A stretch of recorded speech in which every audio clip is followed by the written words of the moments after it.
मजाले हेर्नुहोस् पुरा अगाडि झन्डा फर गरिरहेछ। उहाँहरूको लङ टुरको स्टाइल हो फेरि यो। लङ टुरको स्टाइल पनि हो, फेरि उहाँको बाइक पनि अलि धेरै कुद्छ। कुद्दा त अलिक सुन्यो उडी जान्छ, कता कता जान्छ खै अलि यो भेटिन्न, फेरि एकछिनपछि देखिन्न। यहाँ यस्तो छ यी जग्गाहरू है, अब कच्ची बाटोमा त नकुद्दा बिगाको बिगा छ है। पक्की बाटोमा त उहाँले हामीलाई भेटाउनै दिनुभएको थिएन।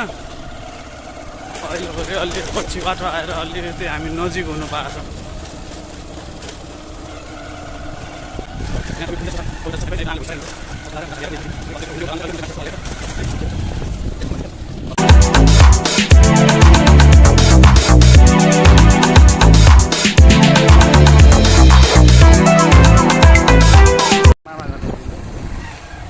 हिमेश नेपालीको मामा घर तर बाइक छ, तर उहाँ चाहिँ मामा घर पस्नु भएन, सिधै सब्जेक्ट लागेको सिधै दिदी घरतिर जाने कुरो भयो। मामा घरमा बस्नु जानु हुन्छ, माइजूको मामा छोरी छैन ए मामा छोरी त आइपुग्यो।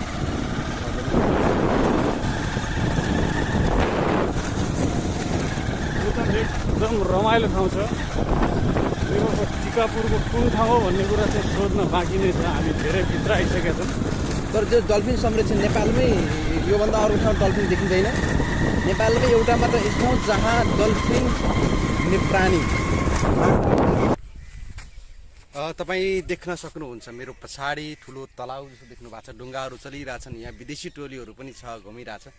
यो डल्फिन संरक्षण क्षेत्र भनेर यसलाई चिनिन्छ। विश्वकै नेपालकै एकमात्र ठाउँ होला यो डल्फिन पाउने। यहाँ बर्खायाममा समुद्रबाट डल्फिनहरू आउँछ। नेपालमा विभिन्न ठाउँहरूबाट डल्फिन संरक्षण गर्ने, डल्फिन हेर्न चाहनेहरू, डल्फिनको बारेमा बुझ्न चाहने, डल्फिनका फोटा लिन चाहनेहरूको यति बेला यो ठाउँमा भिड हुन्छ। यहाँ हामी चाहिँ कैलालीमा छौँ। कैलालीदेखि यो तल ढुङ्गाना टोल भन्ने ठाउँमा छौँ। यहाँका स्थानीय ढुङ्गानाहरू सरहरूले जस्तो हिमेश नेपालीका आफ्नै भिनाजु हुनुहुन्छ यो संरक्षणको अध्यक्ष, उहाँहरूले चाहिँ संरक्षण गरेर राखिराख्नु भएको। यहाँ माथि चाहिँ डल्फिन हेर्ने ठाउँ पनि छ। अलिकति पानी पर्ने ठुलो तलाउ भन्छ, माथिसम्म आउँछ। अहिले चाहिँ पानी कम परेको कारणले गर्दाखेरि तल अलिकति गहिरो छ, पानी कम छ। र देख्न सक्छौँ पछाडि ढुङ्गा चलिरहेको छ, मान्छेहरू हिँडिरहेको छ। उहाँहरू डल्फिन हेर्ने मान्छेहरू हेर्नुभयो। डल्फिन हेरे त छैन होइन, एकछिनमा हेर्नुहुन्छ होइन। हेरेपछि चाहिँ अब कस्तो हुन्छ के हुन्छ सबै थाहा हुन्छ। अब एकछिनमा जान्छौँ हामी, पहिला चाहिँ हामी खाना खान्छौँ होइन, साह्रै भोक लागिरहेछ। अनि खानासाना खाएर चाहिँ हामी आफ्नो कार्यतिर लाग्छौँ, आफ्नो कामतिर लाग्छौँ। यसो घुम्नु छ आज, धेरै कुराहरू ज्ञान लिनु पनि छ, दिनु पनि छ होइन। सबैलाई सबै साथीहरूलाई दिनु पनि छ ज्ञान, आफूले लिनु पनि छ। र सबैजनालाई यहाँ आउन आग्रह पनि गर्दछु होइन। यहाँ डल्फिन हेर्नुपर्छ, कछुवा, गोही सबै धेरै किसिमका यो सबै देखिन्छ आज यहाँ देखिन्छ है। आजको भ्लग चाहिँ साह्रै रमाइलो हुने भयो। आज साह्रै रमाइलो हुनेछ, गर्नेछौँ, प्रयास गर्नेछौँ, गरिरहेका छौँ। हस् गाइस।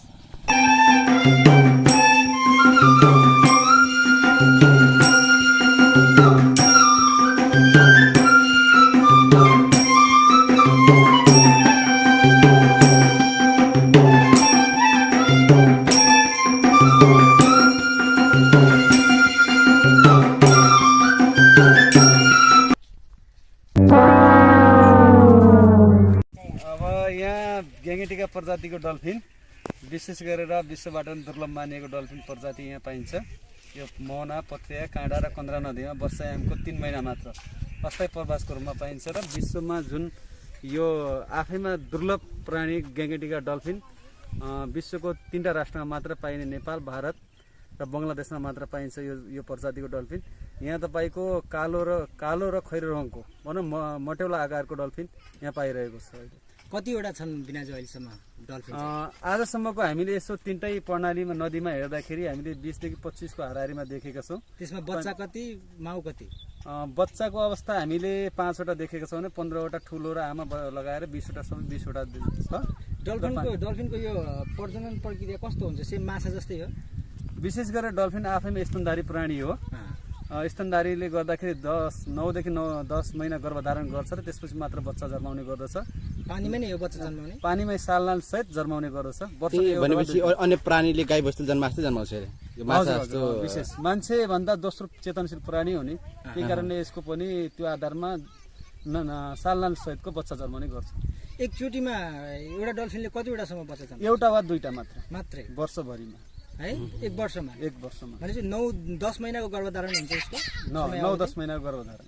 अनि गोही के छन् त यहाँ गोही छन् कि छैन विश्वबाट नै दुर्लभ मानिएको घडियाल गोही यस क्षेत्रमा अहिले व्यापक रूपमा पाइरहेको छ। हामी जुन डल्फिन संरक्षणमा लाग्यौँ डल्फिन सँगसँगै घडियाल गोहीको पनि आफैमा वृद्धि भएको छ र त्यसले गर्दाखेरि यस क्षेत्रमा आउने पाहुनाहरूलाई डल्फिनको साथसाथै हामीले घडियाल गोही मगर गोही यहाँ पाउने चराहरू विभिन्न किसिमका चराहरू पाउँछ। यहाँ रिभर ल्यापिङ भयो किङफिसर भयो अन्य यहाँ दुर्लभ भइरहेका चराहरू पनि यस डल्फिन क्षेत्रमा पाइरहेको छ र माछा पनि देखाउन सकिन्छ। यस क्षेत्रमा कछुवा छन्। यो सबै कुराहरूलाई यस क्षेत्रको पर्यटकीय गन्तव्यको रूपमा विकास गर्न सकिन्छ। यी तपाईँले भनेका सबै चिजहरूलाई हामीले आफ्नै नाङ्गा आँखाले हेर्न मिल्छ सक्छौँ। विशेष गरेर हामीले अहिले देख्न सकिने भनेको डल्फिन घडियाल गोही मगर गोही र चराहरू अहिले चराको तपाईँको यही कोइलीको बच्चा यही रुखमुनि पनि देखिरहेछ विशेष गरी देख्न सकिन्छ। 2टा यहाँ छ। त्यसपछि यो धनेश सानो धनेश पनि यस क्षेत्रमा आइरहेको छ। आफैमा सानो धनेश पनि दुर्लभ मानिएको छ। त्यो प्राणी पन्छीमा पर्दछ। अहिले कति भयो तपाईँले डल्फिन संरक्षण गर्दै आउनुभएको डल्फिनलाई संरक्षण गर्नुपर्छ हाम्रो पर्यावरणलाई बचाउनुपर्छ पर्यटकलाई भित्राउनुपर्छ भनेर जुन मूल मन्त्रका साथ लाग्नु भएको छ कति समय भयो कति समय दिनुभयो यो डल्फिनलाई विशेष गरेर म सानै बाल्यकाल अवस्थादेखि नै मेरो रुचि र पढाइ भनेको यो वन वातावरणतर्फ र जैव विविधता संरक्षण सम्बन्धी हो। विशेष गरेर म 2057 सालदेखि यो डल्फिन संरक्षणमा यहाँको मेरा बुवाहरू मेरो बाजेहरू जुन यस क्षेत्रमा आउनुभयो 2024 सालमा यस क्षेत्रमा आउनुभयो त्यही सालदेखि नै यस क्षेत्रमा डल्फिन पाइन्थ्यो र यसको प्रचार प्रसार व्यापक भएको थिएन। हामीले यसलाई अब भनौँ अध्ययनको रूपमा सिलसिलामा अगाडि बढाउँदै जाँदा यो डल्फिन रहेछ यसलाई बचाउनुपर्छ भन्ने दृष्टिकोणले अहिले हामी लागेको 2 दशक भइसक्यो। 2 दशक मैले कता कता सुने अनुसार डल्फिनलाई आहारा पुग्दैन चारो पुग्दैन माछा पुग्दैन भने तपाईँले माछा खान छोड्नु भयो भन्ने हल्ला सुन्छु मैले यो सत्य हो? विशेष गरेर म आफैमा एउटा संरक्षण कर्मी भएको नाताले अब मुख्य आहारा भनेको डल्फिनको माछा नै हो। त्यो आहाराको कमी हुन्छ र त्यसै कारणले गर्दाखेरि म आफैमा माछा पनि नरुचाउने र त्यस डल्फिनको आहारा भएको कारणले गर्दाखेरि मैले माछा खान्न हेर्नुहोस्। किनभनेपछि कहिले जिन्दगीमा मैले पहिला पनि खाए पनि काँटाहरू बिज्ने अलि खान लाग्ने अप्ठ्यारो हुने र मुख्य आहारा डल्फिनको भएको कारणले गर्दाखेरि मैले माछा खान छोडेको छु हेर्नुहोस्। र हामीले बचाउनुपर्छ पर्यावरणको लागि डल्फिनको मुख्य आहारा भनेको माछा नै हो। माछा भएन भनेपछि डल्फिन रहन सकिन्न। अब यहाँ माछा मार्दाखेरि जालमा कहिलेकाहीँ डल्फिन फस्ने आउने त्यस्तो केस भएको छ अहिलेसम्म? विशेष गरेर यो क्षेत्रमा 20-22 वर्ष अगाडि भनौँ न यो डल्फिनको बारेमा नथाहा हुनुभन्दा अगाडि इनकेस हुनसक्छ। तर यो संरक्षणको क्रियाकलापमा अहिलेसम्म हामीले पाएका छैनौँ। यस क्षेत्रका जनताहरू जुन भजनी टिकापुर नगरपालिकाका जनताहरू जुन उत्साहित देखिनुहुन्छ अहिले संरक्षणमा स्वस्फूर्त रूपमा लागिराख्नु भएको छ र अहिलेसम्म त्यो अवस्थामा भेटिएको पनि छैन। भेटिए पनि यहाँको जनताहरू सचेत हुनुहुन्छ र डल्फिनलाई मार्नुहुन्न भन्ने उहाँहरूलाई अहिले यो मोहना र काँडा नदीमा माछा मार्न नपाइने विष हालेर माछालाई मार्न नपाइने भन्ने जुन तपाईँहरूले अभियान चलाउनु भएको छ र माछा मार्नै नपाउने भनेर भन्नुभएको छ यो केसमा कसैले जबरजस्ती भित्र पसेर माछा मार्न खोज्छ भने कस्तो सजाय तपाईँहरूले के तोक्नु भएको छ? अब यसमा विशेष गरेर हामीले माछा मार्नुहुन्न भनेर हामीले भनिरहेका छौँ र इनकेस चोरी सिकारीको रूपमा पनि भइरहेको छ र उहाँहरूलाई सम्झाउने बुझाउने त्यो कुराहरूलाई हामीले पठाइरहेका छौँ। र यसमा विशेष गरेर स्थानीय सरकारले जुन जलचर ऐन बनाएको छ त्यो जलचर ऐन छिटो लागू गरिनु पर्दछ। मैले 2टा स्थानीय सरकारलाई भन्न चाहन्छु यहाँ त्यो अहिलेसम्म लागू भएको छैन कार्यान्वयनको अवस्थामा रहेको छ। र हामी त यस क्षेत्रका बासिन्दा हौँ र हामीले बासिन्दाको रूपमा हामीले जुनसुकै ठाउँमा पनि माछा मार्ने जो आउनुहुन्छ उहाँहरूलाई सम्झाएर बुझाएर पठाउने र भोलिपल्टबाट उहाँहरू आउनुहुन्न। त्यस्तो अब कानुनी रूपमा प्रावधान त डल्फिन मारेपछि छ र माछाको हकमा पनि रहेको छ र त्यो अहिलेसम्म लागू भएको छैन र उहाँहरूले हामीले बुझाइरहेछौँ। र डल्फिनको हकमा तपाईँको 2 देखि 10 वर्ष कैद हुनसक्छ डल्फिन मारेपछि र 40,000 देखि 75,000 जरिमाना कैदको कानुनी व्यवस्था गरेको छ राज्यले। त्यस्तो अवस्था देखिन्छ। ओके अब बाँकी भनेको हामी अब एकैछिनमा डल्फिन जस्तो एउटा जस्तो यो 25-26वटा डल्फिन छन् भन्नुभयो 5-6वटा बच्चा सहित सर यो गणना गर्दाखेरि पानी धमिलो छ कसरी गर्नुहुन्छ?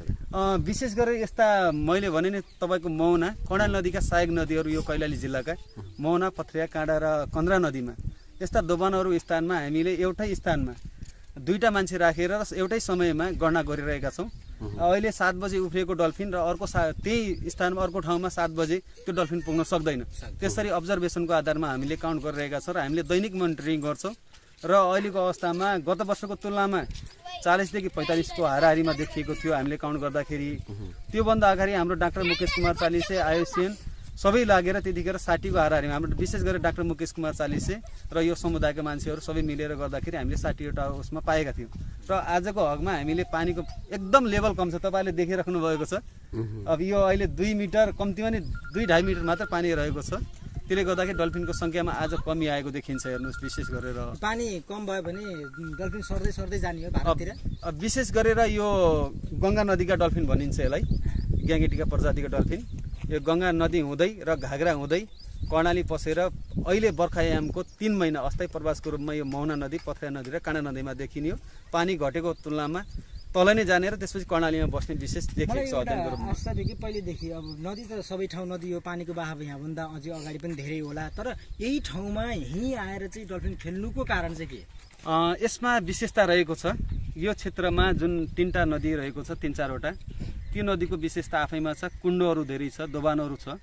र विशेष गरी यस क्षेत्रमा डल्फिनलाई मलाई त्यो ठाउँमा सुरक्षित भएको कारणले गर्दा म त्यो ठाउँमा जाँदाखेरि मलाई कुनै अप्ठ्यारो पर्दैन मलाई सङ्कट पर्दैन भन्ने उनीहरूले बुझिरहेको छ पुस्तौँदेखि र माछाको आहारा प्रशस्त पाउने र त्यसपछि प्रदूषणको मात्रा कम भएको यहाँको जनताहरूले प्रदूषण गर्दैन तपाईँको डल्फिनलाई तारो हान्ने गुलिले तारो हान्ने ढुङ्गा हान्ने त्यस्तो प्लास्टिकहरू जन्ने पदार्थहरू नफाल्ने मृत जनावरहरू नफाल्ने त्यसले गर्दाखेरि यो क्षेत्रमा डल्फिनहरू आफै सुरक्षित हामी छौँ त्यही कारणले यो क्षेत्रमा उनीहरू डल्फिनहरू सधैँ आइरहेको देखिन्छ र विशेष गरेर माछा प्रशस्त पाउने र उसलाई आफै सुरक्षित महसुस भएको कारणले गर्दाखेरि पुस्तौँदेखि यो क्षेत्रमा डल्फिनहरू आइरहेको छ एकदमै अब बाँकी भनेको हामी एकैछिनमा डल्फिन तपाईँहरूलाई पनि देखाउने छौँ है त धेरै फोटो भिडियो बनाएको छु मैले गएको बनाएको छु काटेको छैन मैले क्यामेराले त्यही क्यामेराले खिच्यो आज फोटो यहाँ वाइल्ड लाइफ फोटोग्राफर सुन्दासेर पाउनु भएको थियो कि